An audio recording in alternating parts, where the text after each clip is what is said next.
Hello everyone. तो इस video में हम मानव शारीरिकी को स्टार्ट करेंगे। पहला हमारा है कि हमारे शरीर का अधिकतम भार जो है वो किससे बना होता है, तो ये जल से बना होता है। ठीक है, एक वयस्क मानव के शरीर में जल का जो प्रतिशत होता है वो 65 to 70% होता है। ठीक है, 65 to 70% होता है।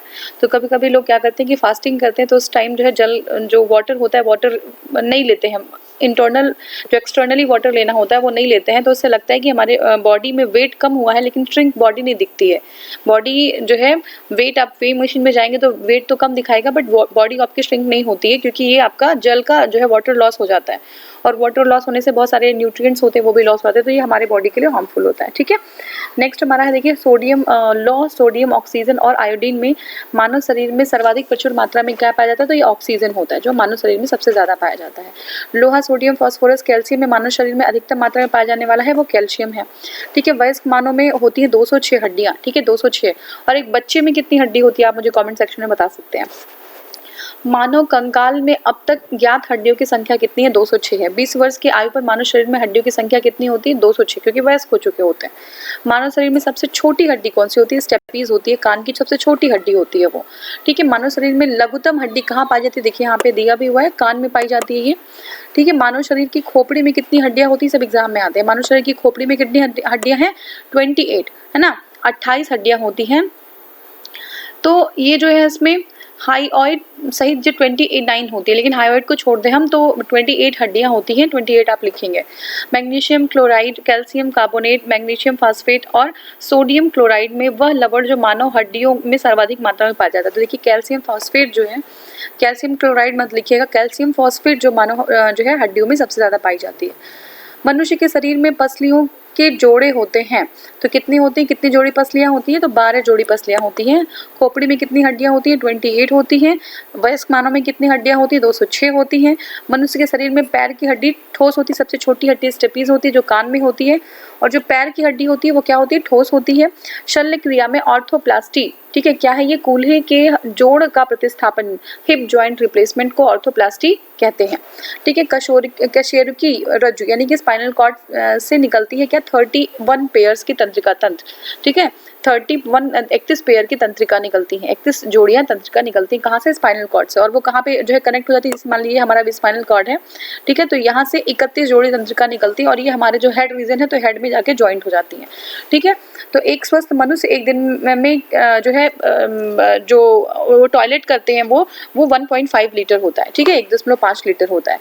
अब देखिए, प्रत्यस्थ इलास्टिक उत्तक या टिश्यू जो हड्डियों को एक साथ पकड़े रखता है उसे क्या कहते हैं, उसके स्नायु कहते हैं, लिगामेंट कहते हैं। तो यानी कि इलास्टिक जो आपके ऊतक होते हैं, टिश्यू होते हैं जो हड्डियों को जकड़ के पकड़ के रखते हैं, उसको बोलते हैं लिगामेंट या स्नायु। ठीक है, लिगामेंट बोलते हैं उसको, हिंदी में स्नायु कहते हैं उसी को। दांतों पर जमी परतें बनी होती है किसकी, भोजन के कण, थूक, जो है मुख अम्ल और बैक्टीरिया। ठीक है, तो ऐसा होता है आप कभी कभी, जैसे जो लोग बहुत ब्रश नहीं करते हैं क्लियरली, ठीक है, तो उनके दांतों पे कुछ वो जो है परतें जम जाती हैं और वो जो है इन चीजों से बनी होती है। भोजन के कण होते हैं, थूक होते हैं, अम्ल होता है और बैक्टीरिया होता है। ठीक है, इसलिए आप जो है सुबह रात में सो के उठते हैं तो कोई कितना भी अच्छा बहुत क्लीन रहता हो, ठीक है ना, हमारी बॉडी हम बहुत क्लीन कर लेते हैं उसको, लेकिन ऐसा नहीं परफ्यूम लगा के बॉडी क्लीन हो जाती है। ठीक है ना, बॉडी जो है अगर आप थोड़ी देर के लिए जो है मॉर्निंग में उठिए और ब्रश ना करें तो देखिए आपकी मॉर्निंग में मुंह से कितनी बदबू आती है। अब सुबह उठ के तुरंत क्या करते हैं, ब्रश ही करते हैं ना, क्योंकि बैक्टीरिया जो है बनने लगता है मुंह में। ठीक है ना, तो हमारी बॉडी ऐसी ही होती है। बहुत ज्यादा उसको सुंदर बनाना, उसको जो है खुरचना, उसको चमकाना, उसका कोई फायदा नहीं होता है। ठीक है ना, आप एक्सटर्नली थोड़े दिन तक उसको जो है उसका लाभ ले सकते हैं, बाकी हमारी बॉडी ऐसी ही होती है। आप अंदर से आप अपनी बॉडी देख लें तो आपको अपने आप से जो है ना, आप अंदर से ना देखिए, हमारे हाथ को देख लें, अगर आप हाथ को माइक्रोस्कोप में रख कर देखें तो कितने सारे बैक्टीरिया इसमें देख के अजीब सा लग जाएगा। ठीक है ना, तो अगर आप साइंस के स्टूडेंट होंगे तो आपको ये चीज़ आइडिया होगी, अगर नहीं भी होंगी तो भी जनरली सबको आइडिया होता है इतना। नाखून काटते समय दर्द नहीं होता क्योंकि नाखून मृत कोशिकाओं के द्रव्य द्वारा बने होते हैं। ठीक है, नाखून क्या होते हैं, ये मृत कोशिकाओं के द्रव्य द्वारा बने होते हैं जिनमें रक्त संचरण नहीं होता है। तो ये जो है इसमें जो है ब्लड का जो सर्कुलेशन है वो नहीं होता। ठीक है, ये मृत कोशिकाओं के बने होते हैं। अब देखिए, अस्थि एवं दंत निर्माण हेतु तो आवश्यकता होती है कैल्शियम और फॉस्फोरस की। किसकी, कैल्शियम और फॉस्फोरस की आवश्यकता होती है अस्थि और जो है आपके दांत के निर्माण के लिए। ठीक है, अस्थि और दांत के निर्माण के लिए कैल्शियम आपकी और फास्फोरस की आवश्यकता होती है। कैल्शियम, फास्फोरस, फ्लोरीन, आयोडीन में से वह पौष्टिक तत्व जो अस्थि और दांतों के निर्माण में मजबूती के लिए आवश्यक नहीं है। तो देखिए आयोडीन नहीं है, ठीक है, आयोडीन नहीं है। आयोडीन थायराइड ग्लैंड के लिए बहुत इंपॉर्टेंट होता है, ठीक है। तो अस्थि और दांतों के लिए कैल्शियम और फास्फोरस इंपॉर्टेंट होता है।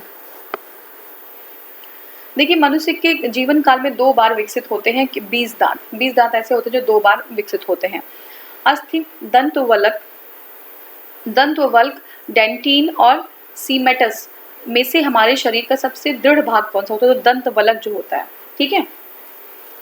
तो इनेमल बोलते हैं दंतवल्क को इंग्लिश में। तो इनेमल जो होता है हमारे बॉडी का सबसे टफेस्ट पार्ट होता है, ठीक है। मानव शरीर में सबसे मजबूत पेशियां कौन सी होती है? जबड़े की पेशियां बहुत मजबूत होती हैं, ठीक है। तो देखते होंगे ना, ये बहुत सारे जो होते हैं टीवी में आपने देखा होगा, शोज में देखा होगा, गाड़ियां, बड़ी बड़ी गाड़ियां वो अपने जबड़ों से, दांतों से ऐसा लगा के खींचते हैं वो। तो जबड़े जो है हमारी सबसे मजबूत मांसपेशियां होती है हमारे बॉडी की, ठीक है। अब देखिए उपरोष्ठ, ठीक है, उपरोष्ठ जो है वो क्या है? स्टर्नम है, ठीक है। और कॉलर बोन जो क्या है? कैविकल, कॉलर बोन कैविकल। फिर आपका है जानुफलक यानी कि नी कैप, ठीक है। जानुफलक मतलब नी कैप जो है वो पटेला, ठीक है, वो हड्डी होती है, वो कैप की तरह होती है ना, तो वो उसको बोलते हैं पटेला, ठीक है। फिर स्कंद फलक जो है शोल्डर ब्लेड होता है, वो किसी से, ये स्कैपुला से बना होता है, ठीक है। स्कैपुला, उस हड्डी को बोलते हैं स्कैपुला, ठीक है। क्या बोलते हैं? स्कैपुला। फिर से देख लीजिए, जो शोल्डर ब्लेड होता है यानी कि स्कंद फलक होता है वो स्कैपुला होता है। जो घुटने की हड्डी होती है, नी कैप होती है, वो पैटेला से होती है। जो कॉलर बोन्स होती है हमारे, कॉलर बोन मतलब समझ रहे हैं ना, जो गले के नीचे जो हड्डी, 2 हड्डी दिखती है, तो वो कॉलर बोन होती है, उसको क्लेविकल बोलते हैं। क्या बोलते हैं? क्लेविकल बोलते हैं, ठीक है। उरोस्थ की जो बोन होती है उसको बोलते हैं स्टर्नम, ठीक है। तो ये हो गया आपका।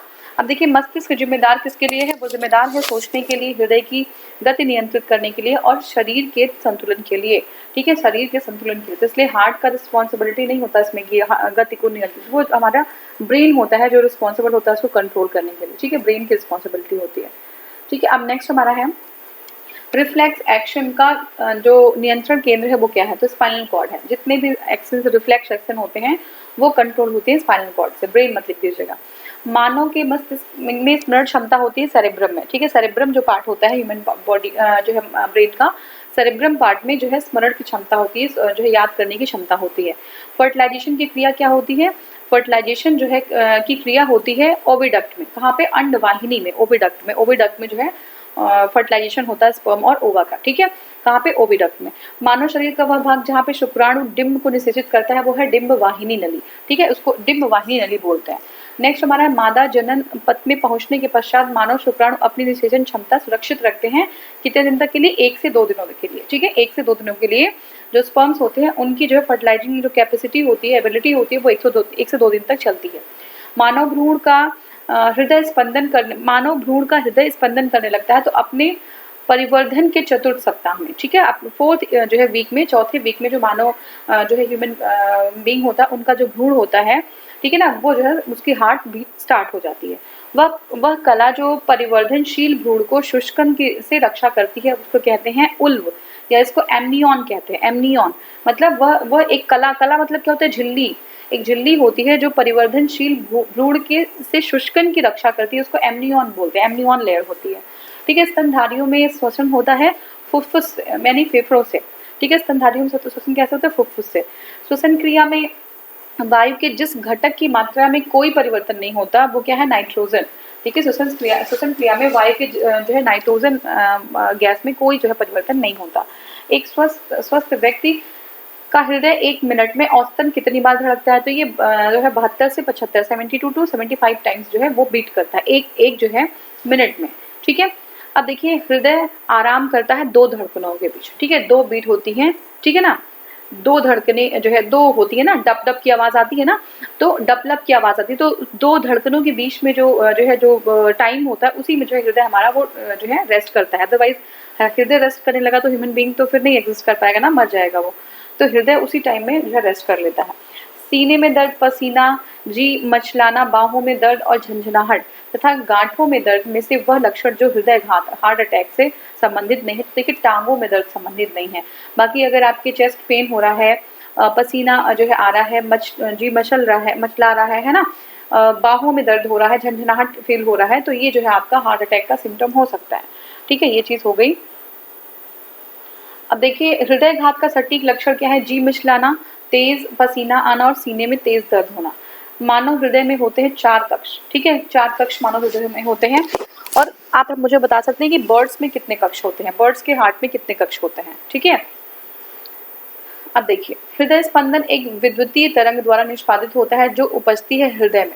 तो हृदय पेस मेकर का नाम सुना है ना आपने, तो कभी कभी कोई प्रॉब्लम होती है तो पेस मेकर लगाया जाता है, वो भी एक जो है विद्युतीय तरंग छोटा सा पैदा करता है हमारी जो है हार्ट में। अगर वो खराब हो जाता है, हमारा हार्ट फंक्शनिंग नहीं हो पा रहा, तो पेस मेकर लगता है। तो जो हृदय होता है उसमें भी जो है विद्युतीय तरंग होती है, और ये कहाँ पे होती है? हृदय में होती है। मानव कलाई में नाड़ी स्पंदन करती है हृदय के बराबर। ठीक है, या तो हार्ट बीट आप चेक कर लिया जाए या तो फिर आपकी नाड़ी चेक कर ली जाए, बात सेम होती है। ठीक है ना, तो मानव की कलाई में जो स्पंदन होता है वो हृदय के बराबर होता है। मानव शरीर का तापमान ना ही जाड़ों में घटता है और ना ही गर्मियों में बढ़ता है, क्योंकि क्यों? ये वार्म ब्लडेड होते हैं। ठीक है, अपने टेम्परेचर को नॉर्मल रखे रहते हैं बॉडी का। एक स्वस्थ वयस्क मनुष्य में रक्त का कुल परिमाप कितना होता है? तो 5 से 6 लीटर का रक्त होता है। ठीक है, 5 से 6 लीटर का रक्त होता है। और वो जो कहते हैं कि हीमोग्लोबिन कितना है, वो अलग चीज़ होती है। वो जो है 10 to 15 ग्राम रेंज करती है लोगों की। ठीक है, 10 to 15 ग्राम रेंज करती है। ये आपका जो है ये हो गया एक स्वस्थ मनुष्य में रक्त का परिमाप होता है। ठीक है, अब देखिए नेक्स्ट हमारा है रुधिर परिवहन तंत्र। ये इंपॉर्टेंट है, रुधिर परिवहन तंत्र देखते हैं हम लोग।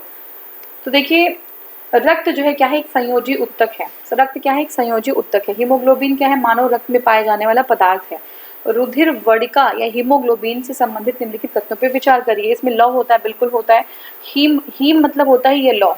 ठीक है, इसी की वजह से ये रेड कलर का होता है। ये रक्त को लाल रंग प्रदान करता है, बिल्कुल सही है। कुछ रोगों के प्रति प्रतिरक्षा प्रदान करता है हीमोग्लोबिन। अब यहीं पे रुकिएगा, प्रतिरक्षा प्रदान करता है क्या हीमोग्लोबिन? दूसरा हमारा है, लास्ट है, यह रक्त में ऑक्सीजन का वाहक है। बिल्कुल, अगर हीमोग्लोबिन नहीं होता तो आप बहुत लेथार्जिक फील करते हैं, आप बहुत एक्टिव फील नहीं करते हैं। ठीक है, तो हीमोग्लोबिन की कमी की वजह से ये होता है। तो ये है सही हमारा। लेकिन तीसरा जो है ये प्रतिरक्षा का काम बिल्कुल नहीं करता है। तो ठीक है, तो 1, 2, 4।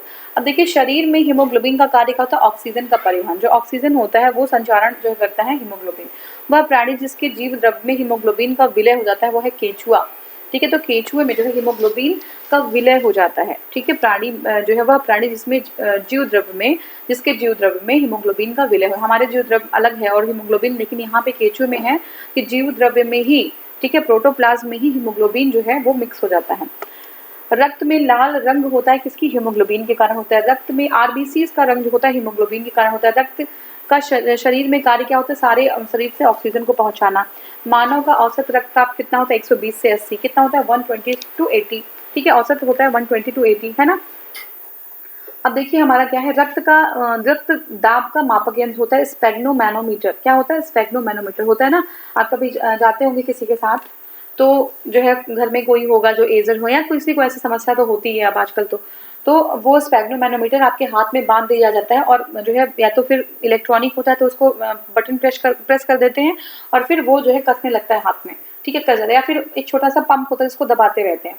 ठीक है, तो वो जो है पूरा कस जाता है। उसके बाद फिर उस जो वो इंस्ट्रूमेंट होता है, स्फेग्नोमैनोमीटर का जो मीटर होता है, उसमें आपका आ जाता है कि रक्तचाप, ब्लड प्रेशर कितना है। ठीक है, अब देखिए रक्त दाब का मापक यंत्र क्या है? स्फेग्नोमैनोमीटर। अभी देखा हमने किसी व्यक्ति का रक्तचाप 140 mmHg है, तो जो है Hg से क्या मतलब है इसमें? तो Hg जो है मरकरी होता है। Hg से मरकरी का मतलब Hg। ठीक है, जब एक व्यक्ति वृद्ध हो जाता है तो सामान्यतः उसका रक्त जो दाब होता है वो क्या होता है? बढ़ जाता है प्रेशर, उसका ब्लड प्रेशर बढ़ जाता है। अब देखिए ये नीचे जो हमारा है दाब का मान दिया है, तो फीमेल्स में जो है वो 90-60। ठीक है, जो है मेल, अच्छा ये जो है दिया हुआ है, तो सामान्य जो एक जो है ABCD समझ लीजिए इसको। A जो है उनका है 90-60 है, B का है 160-120 है, C का 120-80 है, और D का जो है आपका 140-10 है। तो आपको पता है कि ये जो इसमें अगर इसमें इसके इनके हिसाब से, हमारे हिसाब से C और इनके हिसाब से Y, श्री Y है, जो 120-80 जो है इनका नॉर्मल है। ठीक है, इनका नॉर्मल, हाँ इन्हीं का जो है नॉर्मल है रक्तदाब। अब नेक्स्ट हमारे शरीर में रक्त का दाब होता है वायुमंडलीय दाब से अधिक। ठीक है। रक्त का हमारी बॉडी में जो ब्लड प्रेशर होता है वो वायुमंडल के प्रेशर से अधिक होता है। अगर ऐसा नहीं होता तो हमारा जो है वेन क्या होती है, हमारी वेन्स ब्लास्ट हो जाती है, बहुत ज़्यादा प्रेशर पड़ जाता है उनके ऊपर। वह रक्त वर्ण जो सर्वदाता होता है, आपको पता है ओ है। अब देखिए ए बी रक्त समूह के लोग सार्वभौमिक भौमिक प्राप्त करता होते हैं, बिल्कुल सही है। ठीक है, रक्त ए बी की लाल रक्त कोशिकाओं में कोई एंटीजन नहीं होता, इसलिए अन्य किसी रक्त समूह के साथ ये जो है समूहन या एग्लूटिनेशन नहीं करते। तो ये जो है लाल रक्त कणिकाएं ऐसा नहीं है, लाल रक्त कणिका इसमें जो है लाल रक्त कणिकाओं से मतलब नहीं है। तो आपका ए ही सही हो जाएगा। ए जो है ये सार्वभौमिक प्राप्त करता होते हैं। रक्त वर्ग ए बी जो है रक्त वाला व्यक्ति किसी ऐसे व्यक्ति से रक्त ले सकता है जिसका वर्ग कोई भी हो, ए हो, बी हो, ए बी हो, ओ हो, किसी से भी ले सकते हैं। अब देखिए ए बी जो रक्त वाले व्यक्ति हैं कभी कभी सार्विक रक्त आदाता कहे जाते हैं, क्योंकि उनके रक्त में जो एंटीबॉडी का अभाव होता है। ठीक है, एंटीबॉडी का। और यहाँ पे क्या कह रहे हैं, यहाँ पे कह रहे हैं कि उनके जो है लाल रक्त कोशिकाओं में एंटीजन नहीं होता, एंटीजन नहीं, एंटीबॉडी। लाल रक्त कोशिकाओं में जो है एंटीजन का कोई मतलब ही नहीं है, यहाँ पे एंटीबॉडी का मतलब है। ठीक है, इनके यहाँ एंटीबॉडी नहीं होते। ठीक है, नेक्स्ट हमारा है एक व्यक्ति जिसका जो रक्त समूह ए है, एक किसी इंडिविजुअल का रक्त समूह ए है, सड़क दुर्घटना में गंभीर रूप से घायल हो जाता है तथा चिकित्सक रक्तदान की सलाह देते हैं, उसके संबंधियों को रक्तदान के लिए बुलाया जा रहा है। ए है उनका। ठीक है, तो ए है। ठीक है, तो किससे ले सकते हैं? अब देखिए पत्नी का ओ है, ठीक है, पुत्र का ए है, भाई का ए बी है और पुत्री का ओ है। तो किससे ले सकते हैं? तो देखिए वो जो है ले सकते हैं उपरोक्त में से जो घायल व्यक्ति को रक्तदान कर सकते हैं वो कौन है? ओ कर सकता है ए को, क्योंकि ओ तो सबको कर सकता है तो कोई प्रॉब्लम ही नहीं है। ठीक है, जो है उसके बाद 4 वो भी ओ है, वो भी कर सकते हैं। ठीक है, फिर उसके बाद आपका ए, लेकिन ए बी जो है ए को नहीं कर सकते, ए बी जो है ए को नहीं कर सकते। ठीक है, अब देखिए अज्ञात रुधिर वर्ग का एक व्यक्ति गंभीर रूप से दुर्घटनाग्रस्त हो गया है, उसे तुरंत रक्त की आवश्यकता है। अस्पताल में आसानी से उपलब्ध वह रुधिर वर्ग जिसका रक्त वो आधान के लिए उपयोग हो सकता है वो है ओ और RH निगेटिव। ठीक है, ये जो है वो दिया जा सकता है। देखिए ओ पॉजिटिव और निगेटिव दोनों होता है, ओ निगेटिव जो है दे सकते हैं हम। रक्त समूहों की खोज किसने की? कार्ल लैंडस्टीनर ने की थी। रक्त समूह की खोज किसने की है? कार्ल लैंडस्टीनर ने। RH कारक का नाम संबंधित है एक प्रकार के बंदर से, रेशुअस मंकी कहते हैं उसको। ठीक है, रेशुअस मंकी। तो RH नामक जो है जो कारक है वो संबंधित है एक प्रकार के बंदर से। एक विवाहित दंपति ने एक बालक को गोद लिया है, इसके कुछ वर्ष उपरांत उन्हें जुड़वा जो है पुत्र हो गए। ये बहुत फेमस क्वेश्चन है। दंपति में एक का वर्ग जो है AB पॉजिटिव है, दूसरे का जो है O निगेटिव है। तीनों पुत्रों में से एक का A है, दूसरे का A पॉजिटिव है, दूसरे का B पॉजिटिव है और तीसरे का O पॉजिटिव है। तो गोद लिए पुत्र का जो गोद लिया हुआ पुत्र है उसका रक्त वर्ग क्या है? तो उसका O है। ठीक है, O पॉजिटिव है, क्योंकि जो AB है वो O से कोई मतलब ही, दूसरा O निगेटिव है तो O पॉजिटिव आएगा नहीं, तो जो है गोद लिया हुआ बच्चा ही जो है O होगा। ठीक है, O पॉजिटिव। यदि एक पिता का रक्त वर्ग A है और माता का O है तो उसके पुत्र का रक्त वर्ग क्या हो सकता है? O हो सकता है या A हो सकता है। ठीक है, O भी हो सकता है, A भी हो सकता है। किसी एक सामान्य व्यक्ति के रक्त का pH कितना होता है? तो pH वैल्यू जो है वो 7.35 to 7.45 होता है। ठीक है, जैसे pH वैल्यू का एक स्केल होता है, यहाँ पे जो बीच में होता है वो 0 होता है, न्यूट्रल। ठीक है, फिर इसके बाद इधर हम जाते जाएंगे तो ये जो है एसिडिक हो जाएगा और इधर जो है ये जो है बेसिक हो जाएगा।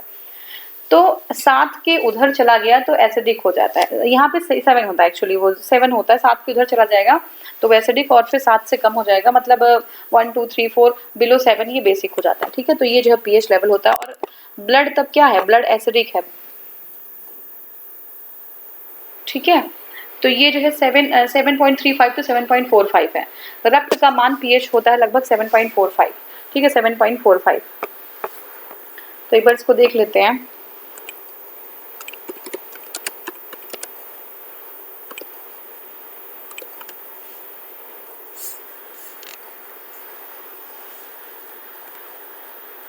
हाँ, देखिए अबव pH जो है वो अल्कलाइन होता है और बिलो pH एसिडिक होता है। तो जो है जो ब्लड का pH है वो है 7.35 to 45। It is highly slightly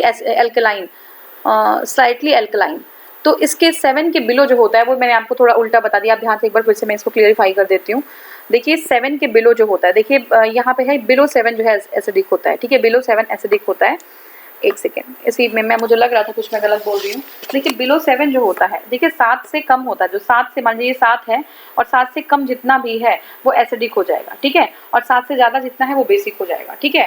तो 7 से ज़्यादा है 7.35 है तो ये बेसिक है, याद रखिएगा प्लीज़, इसके लिए एक्सक्यूज़ करिएगा, आप इसको माइंड में मत रखिएगा, ठीक है ना, नहीं तो ये याद मत कर लीजिएगा, कहीं टिक मत कर लीजिएगा। तो आप एक बार फिर से समझ लीजिए कि जो ब्लड होता है वो क्या होता है, वो बेसिक होता है, क्योंकि 7 से कम जो होगा वो एसिडिक होगा, 7 से ज़्यादा जो होगा वो बेसिक हो जाएगा। तो 7.35 टू 45 है तो ये स्लाइटली जो है क्या हो जाता है, बेसिक हो जाता है, अल्कलाइन हो जाता है, ठीक है। अब देखिए जो एंटीजन जो है क्या होता है, एंटीजन वह पदार्थ है जो एंटीबॉडी के निर्माण को उद्दीपित करता है। एंटीजन क्या होता है, एंटीबॉडी का जो है को बनाता है।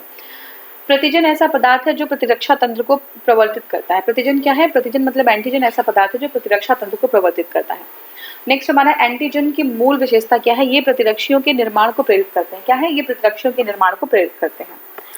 अब जो है नेक्स्ट हमारा जो पार्ट है वो है पाचन और उत्सर्जन, ठीक है, पाचन और उत्सर्जन, ठीक है। तो इसको हम नेक्स्ट वीडियो में स्टार्ट करेंगे। Thank you so much for watching, thank you.